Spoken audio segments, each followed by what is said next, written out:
Well, good morning and welcome to today's live video. My name is Peter Frank. I'm the manager of Concordia Technology Solutions, and we host these weekly videos to talk about topics in the church about how to leverage technology in your ministry.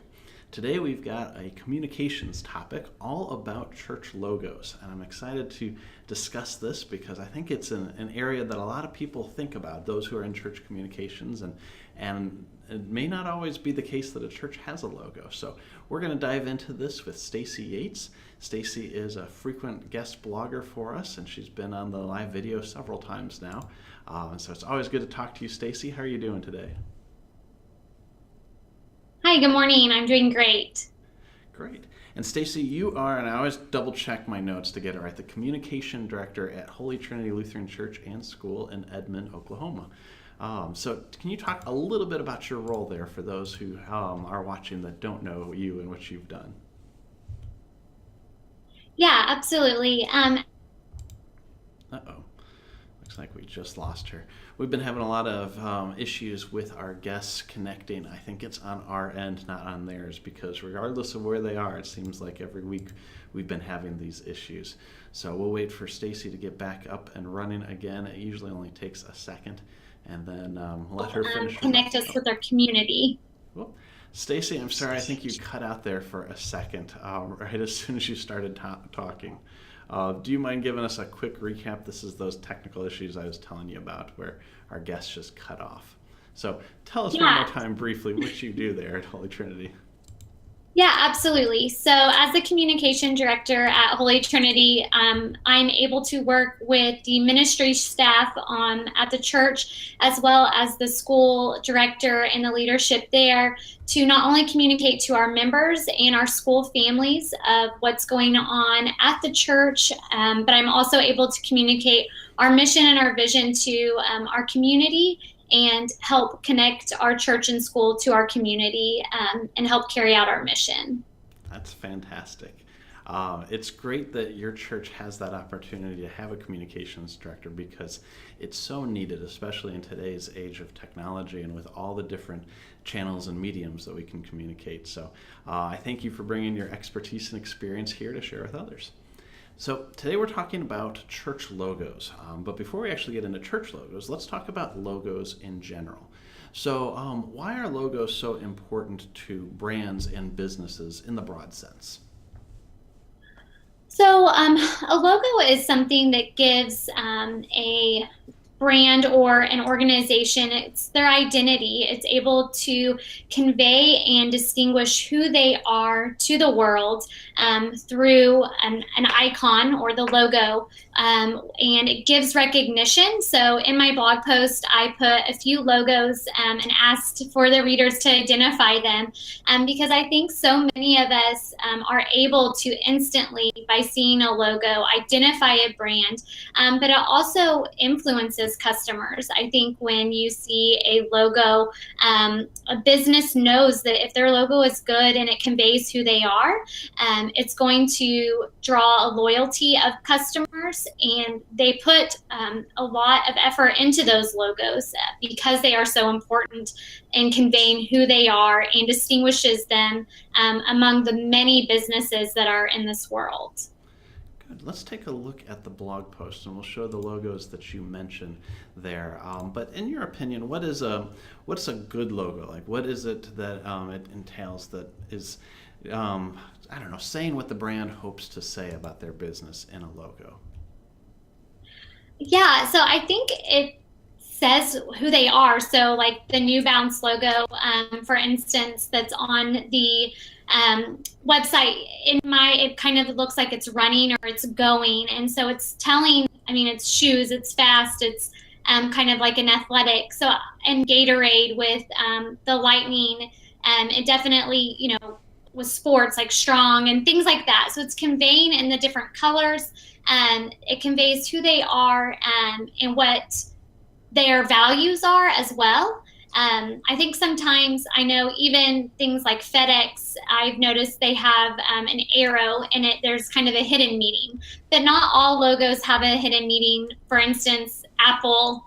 It's just an apple, but it's very clean and basic, which I think helps show what that brand is about. So they definitely have, they want to accomplish conveying who they are through their logo. All right, well, let's talk about church logos then. Um, there are so many churches, and so we all are here for the same purpose of sharing the gospel, and we have church bodies. Why do you think a church needs their own unique logo versus utilizing something maybe that the church body uses? Like where in the LCMS we have our now blue cross. It used to be the more maroon or burgundy cross, the three crosses.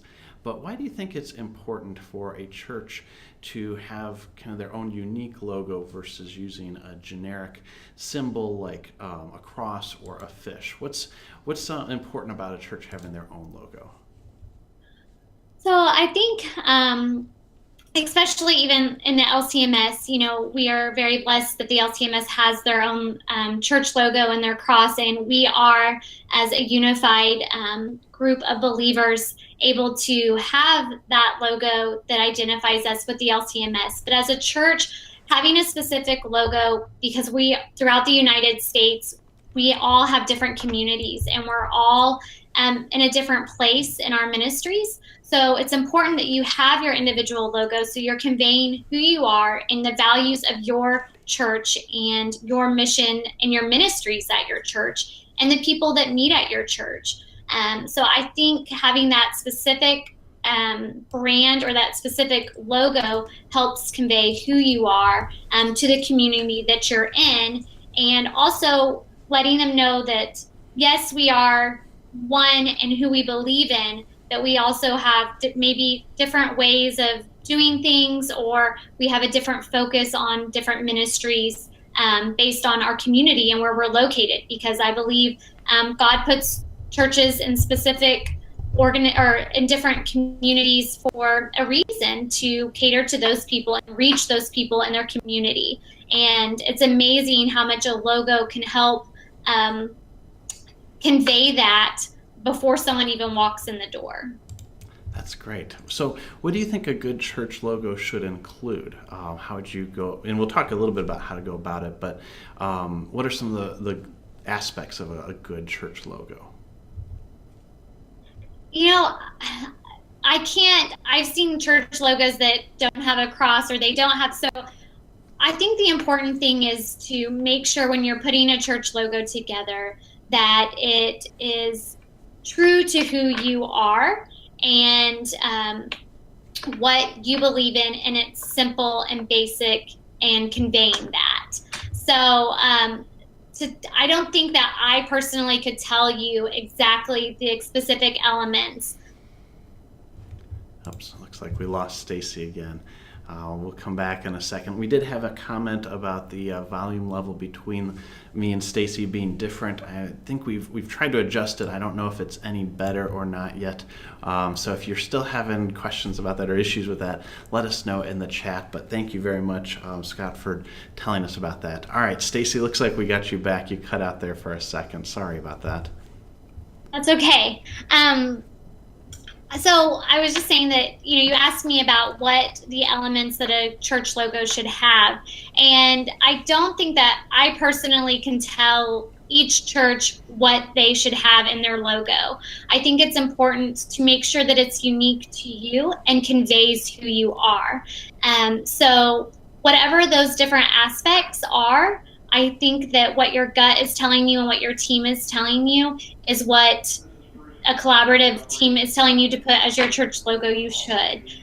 So I think that the elements, there's different posts that I talked about and you linked in my blog post that kind of walk you through the steps, but to tell you exactly what needs to go into your logo, I think more than anything, a good thought process and going through revisions and taking time is what should be put into a church logo, instead of just saying, okay, we want a cross, or okay, we just want a fish, or we just want this. I think making sure that you stay focused on who you are as a church in your community and who you're trying to reach.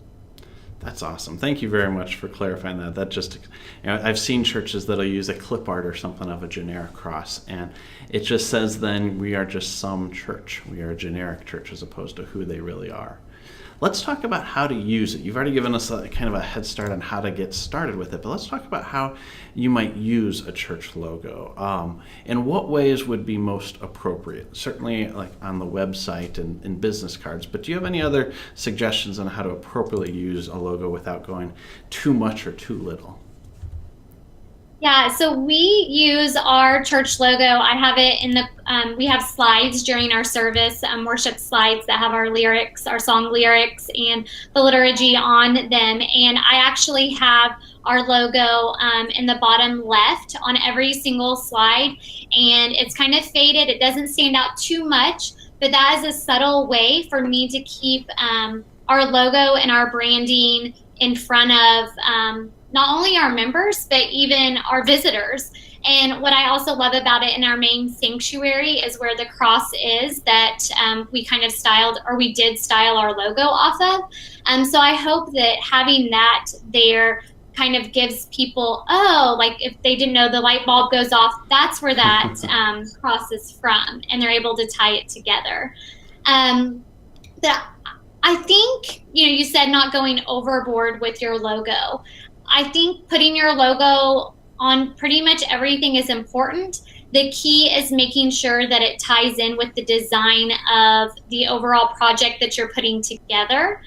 So whether it is on a advertisement in a magazine or in the newspaper where it's really bold and it's out there, or if it's something that's more of an internal event that you're having, still having it in that bottom left-hand corner kind of faded, it still is showing this is a Holy Trinity event, or this is your church's event, and you are able to have people identify that by seeing your logo.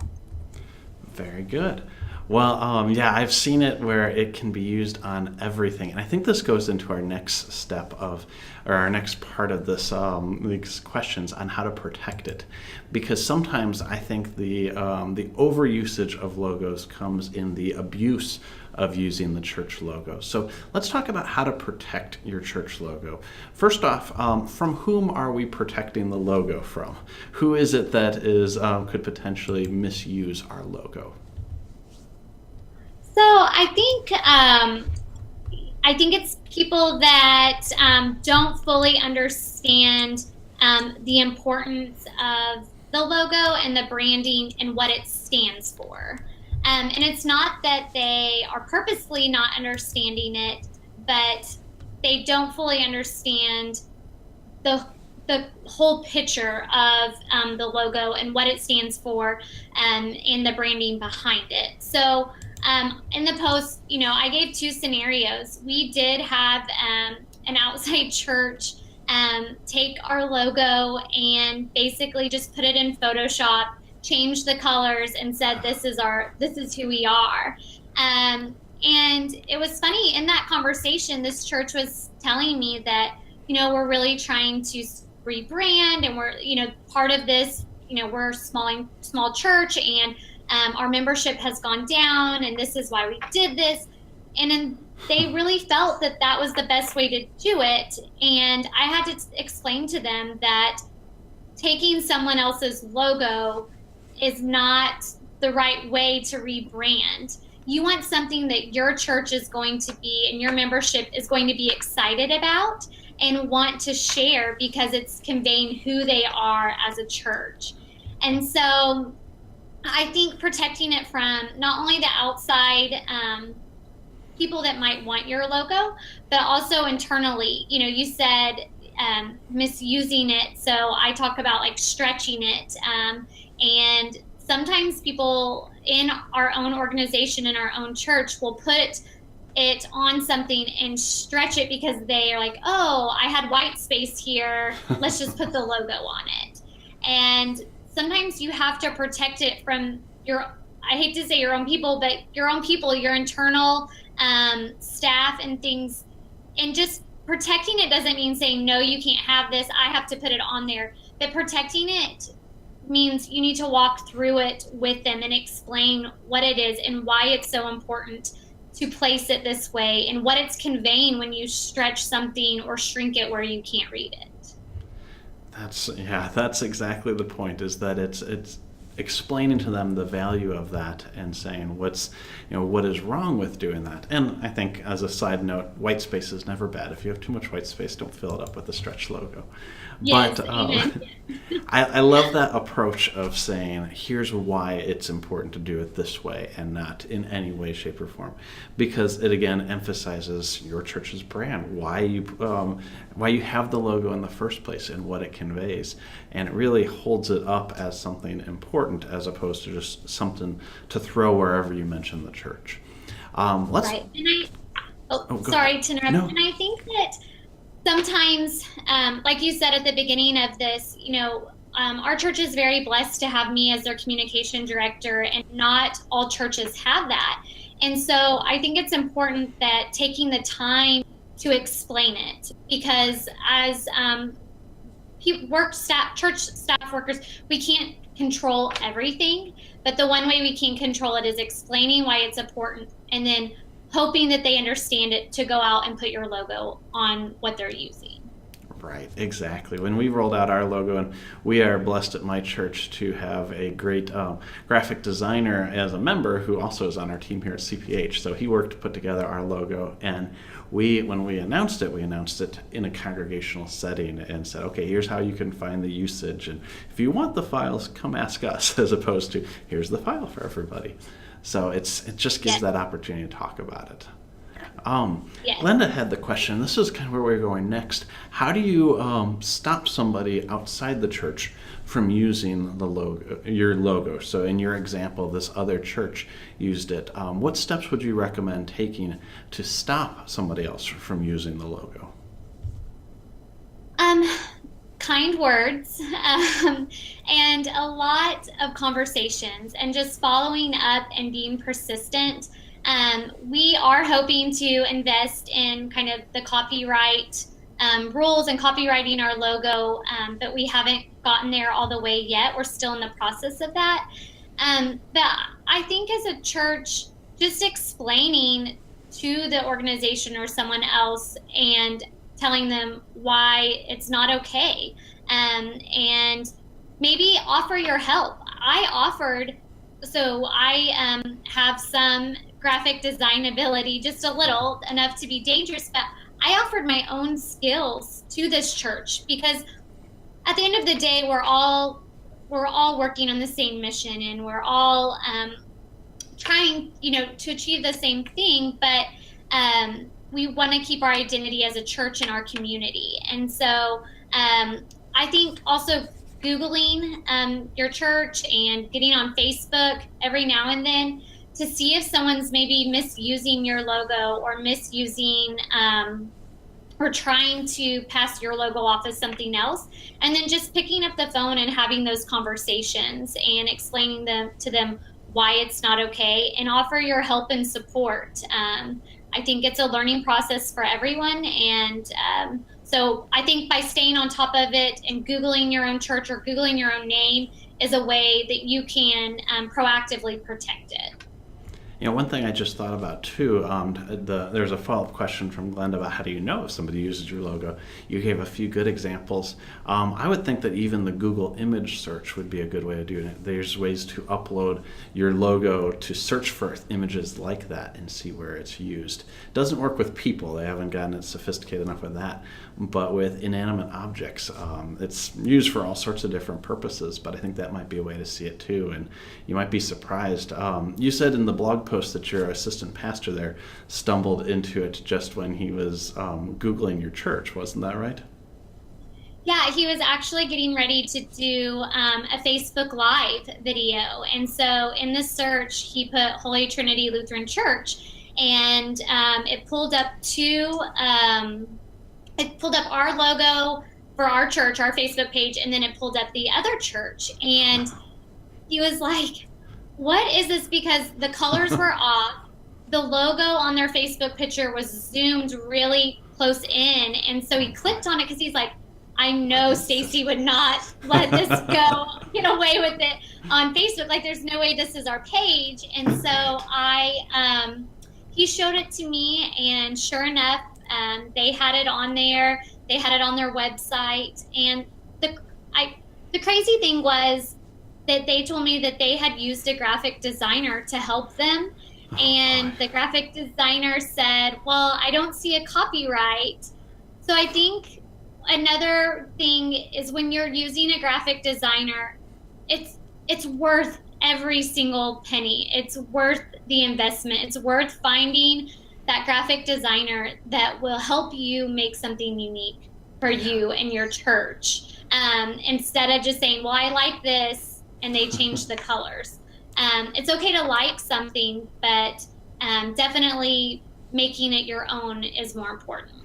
Absolutely. You can gain inspiration from other logos, but to straight up copy it shows little imagination. So, yes. Good. Well, Stacy, thanks so much for going through this with us today. We've put a link to your blog post in the comments, so I encourage all of our viewers to go and take a look at the blog post. And we'll come back next week with another live video on a topic in technology. In this case, we're going to be talking with Andrew Osborne about how to continue to grow in your understanding and how to learn, how to use technology to learn, and how to learn about technology. So please join us next week at Thursday at 11:30 Central Time. We'll see you then. Thanks.